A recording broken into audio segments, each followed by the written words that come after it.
হাত গণনা সুকুমার রায়। ও পাড়ার নন্দ গোসাই আমাদেরই নন্দ খুড়ো, স্বভাবেতে সরল সোজা, অমায়িক শান্ত বুড়ো। ছিল না তার অসুখ বিসুখ, ছিল সে যে মনের সুখে। দেখা যেত সদাই তারে হুকো হাতে হাস্য মুখে। হঠাৎ কি তার খেয়াল হলো, চলল সে তার হাত দেখাতে। ফিরে এলো শুকনো সরু, ঠোকাঠোক কাঁপছে দাঁতে। শুধালে সে কয় না কথা, আকাশেতে রয়সে চেয়ে। মাঝে মাঝে শিউরে উঠে, পরে চল চক্ষু বেয়ে। শুনে লোক দৌড়ে এলো, ছুটে এলেন বদ্যি মশাই। সবাই বলে, কাঁদছো কেন, কি হয়েছে নন্দ গোসাই?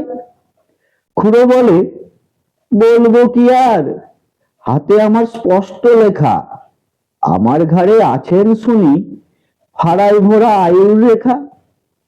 এতদিন যায়নি জানা, ফিরছি কত গ্রহের ফেরে। হঠাৎ আমার প্রাণটা গেলে, তখন আমায় রাখবে কেড়ে। 60টা বছর পার হয়েছি বাপ দাদাদের পুণ্য ফলে। ওরে তোদের নন্দ খুড়ো, এবার বুঝি পটল তুলে।